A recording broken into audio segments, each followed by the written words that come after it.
y director de la Iniciativa sobre los Objetivos de Desarrollo Sostenible del TEC de Monterrey. Muchísimas gracias por estar con nosotros. Bienvenido. Muchas gracias por la invitación. Primero que nada, también darle la bienvenida a Arnulfo Maldivia Machuca, como siempre, embajador. Un gusto saludarlo. Bienvenido. Gracias, Yoli. Muy buenas tardes. Es un gusto saludarte, embajador Ruiz Cabañas. Igual, Arnulfo, qué gusto saludarte. Primero que nada, ¿qué significa las palabras que hace apenas unos minutos pronunció el canciller reconociendo una invasión y condenando la decisión de Rusia, embajador Ruiz Cabañas?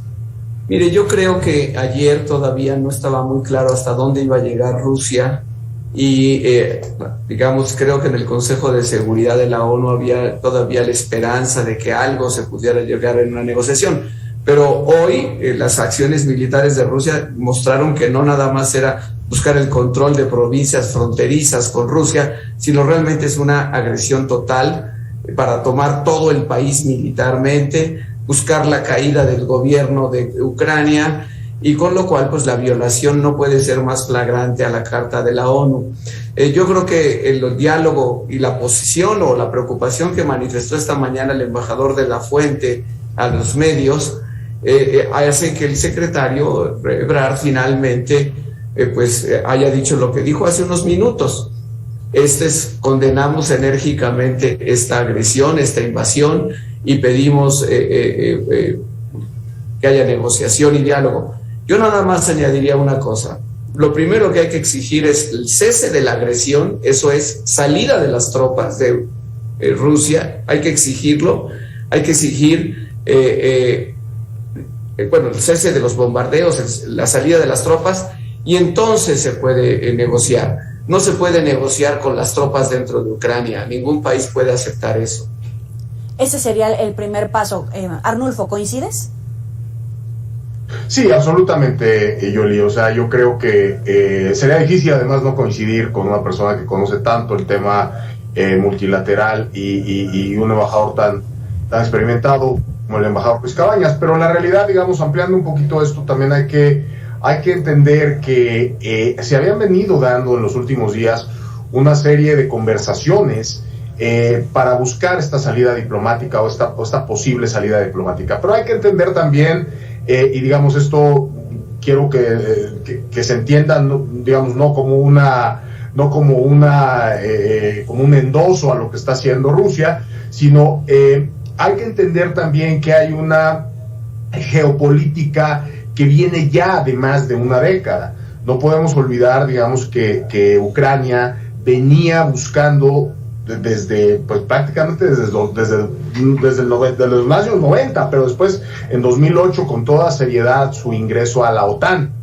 Y esto obviamente se puso ahí un poco en pausa con el presidente Yanukovych ahí por 2010, pero bueno, se retomó recientemente, y después de la anexión de Crimea en 2014, obviamente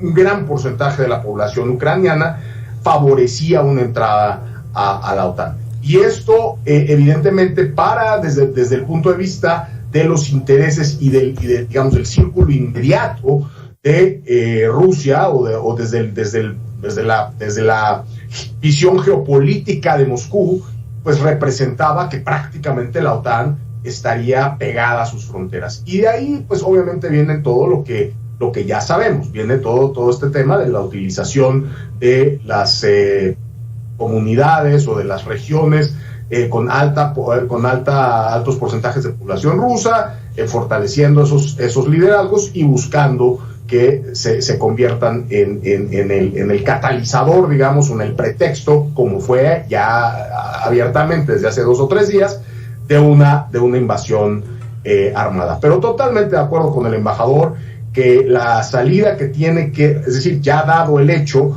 la realidad es que la salida hacia adelante no puede ser bajo las condiciones actuales, es decir, es negociar sobre las rodillas. Cualquier tipo de salida diplomática en este momento, con las tropas ocupando y con el ejército ruso bombardeando, pues es absolutamente inaceptable. Híjole, pero ¿Es viable ese escenario? Porque en estos momentos pues ya estamos esperando un ataque de Rusia a Kiev, buscando precisamente tomar el control. ¿Es todavía un escenario posible que Rusia pudiera negociar y sacar sus tropas, embajador Ruiz Cabañas? Mire, para ser realistas, yo creo que no. Yo creo que Rusia va a seguir con su agresión y con sus bombardeos, y va a tratar de decir, bueno, pero estoy dispuesta a negociar, estoy dispuesta a negociar. Creo que ante eso la respuesta diplomática es, primero saca tus tropas, cesa tus bombardeos, y entonces se puede negociar una salida. No se puede negociar con el enemigo adentro de tu casa, eso no se puede pedirle a nadie. Entonces hay que lograr eso. Creo, francamente, que no va a haber una solución en el Consejo de Seguridad. Cualquier declaración o resolución que condene a Rusia o que pida la salida de las tropas, es muy posible que va a ser vetada por Rusia. Y por lo tanto el Consejo de Seguridad se va a paralizar. Entonces, lo que se debería de hacer, a mi juicio, es pedir una reunión urgente de la Asamblea General de las Naciones Unidas para que considere el tema. Eso fue lo que hizo México en enero de 1980, que estábamos en el Consejo de Seguridad cuando se dio la invasión de la Unión Soviética a Afganistán. Y por supuesto no tuvo las resoluciones que cada año aprobaba la Asamblea condenando a la Unión Soviética y pidiendo su salida de Afganistán, desde luego no tuvieron efectos inmediatos, pero yo sí recuerdo que a partir de eso la Unión Soviética se debilitó enormemente, y cuando se vio aislada en la Asamblea General de la ONU por esa invasión, yo creo que la Unión Soviética perdió muchos aliados en el mundo. Entonces, lo que quiero decir es, hay que elevarle el costo a Rusia de esta invasión.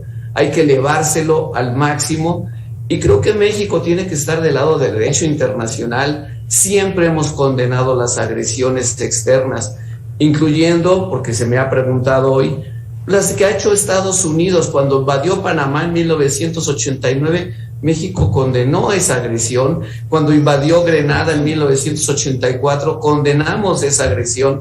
Y eso es lo que nos da consistencia, estar a favor de la Carta de la ONU, del derecho internacional, y aunque sea una sanción moral, es un aislamiento el que se puede llevar a Rusia en caso de que persista en su agresión. Vamos a subirle un poquito de tono al análisis, si me lo permiten. Muchos hablan de la afinidad ideológica entre el presidente López Obrador y Vladimir Putin. ¿Es tal, Arnulfo? Yo francamente creo que no, O sea, no, yo creo que el presidente López Obrador, la verdad es que pues no se ve que haya cultivado ninguna relación especial con ningún presidente, pues francamente con ninguno, ¿sí? Digo, y que no tiene, o sea, no se ha interesado en tener un diálogo, digamos, estrecho con ningún país, quizá con el presidente Fernández de Argentina, que ha venido varias veces a México, pero desde luego el presidente no creo que tenga un diálogo cercano ni lejano con Putin. El presidente expresó su posición: queremos que haya diálogo, que no haya guerra. Al decir que no haya guerra, digo que no haya agresión y que no haya uso de la fuerza. Bueno, pues es que está ejerciendo el uso de la fuerza es Rusia y es Putin. Embajador. Totalmente de acuerdo, Yoli. Yo no veo al presidente, yo agregaría, además de la cercanía que tiene con el presidente Fernández de Argentina, digamos, tenía mucho más cercanía con el presidente Trump, en su momento el presidente López Obrador, digo, incluso su único viaje internacional real fue para hacer campaña ahí al lado del presidente Trump. Pero la realidad es que no lo veo cercano, digo, ni siquiera veo a su gobierno cercano en ningún tipo de alineamiento político, de algún tema multilateral o incluso de los temas comerciales tampoco están ahí. No lo veo cercano a eso, no lo veo cercano a Putin. Por supuesto tampoco, como bien dice el embajador Ruiz Cabañas, tampoco es cercano a Estados Unidos, es decir, y yo creo que, sin embargo, bueno, la postura que hoy el canciller hace algunos minutos expresa en términos de, digamos, condenar ya, ahora sí condenar la invasión, deja claro esto. Obviamente hay hacia adelante una serie, hay poco hablando, digamos, tratando de complementar un poco la pregunta anterior, Yoli. Sí. Fíjate que hay un factor que efectivamente yo no veo a las tropas saliendo inmediatamente, ni siquiera porque el secretario general de la ONU les pida que busquen en su corazón y salgan, ¿no? No veo a las tropas rusas saliendo. Lo que está, no sé qué tan bien calculado esté por parte de Putin, es que una guerra, una invasión cuesta mucho dinero. Una invasión cuesta muchísimo dinero. Y la economía rusa no es una economía que en este momento esté particularmente bollante. Y por el otro lado, las sanciones económicas que hoy se anunciaron por parte de Estados Unidos y los aliados del G7, si bien creo que en gran medida son sanciones pues suaves, o sea, todavía no hemos llegado a las sanciones fuertes que se esperaban, pueden debilitar de un modo u otro a la economía rusa, y entonces Putin lo menos que va a querer es una guerra, una invasión larga. Y ahí es donde, si se puede ganar tiempo, si se puede extender este tema, y la resistencia interna será fundamental, se pudiera hacer algo al respecto en términos de negociación diplomática. El tiempo nos voló. Les quiero agradecer a Miguel Ruiz Cabañas, ex embajador, y también a Arnulfo Valdivia Machuca, ex embajador de México en Colombia. Gracias a ambos por estar para el auditorio de Mega Noticias. Seguramente en las próximas semanas seguiremos en contacto. Gracias por la invitación. Nos vemos, Arnulfo. Buenas noches.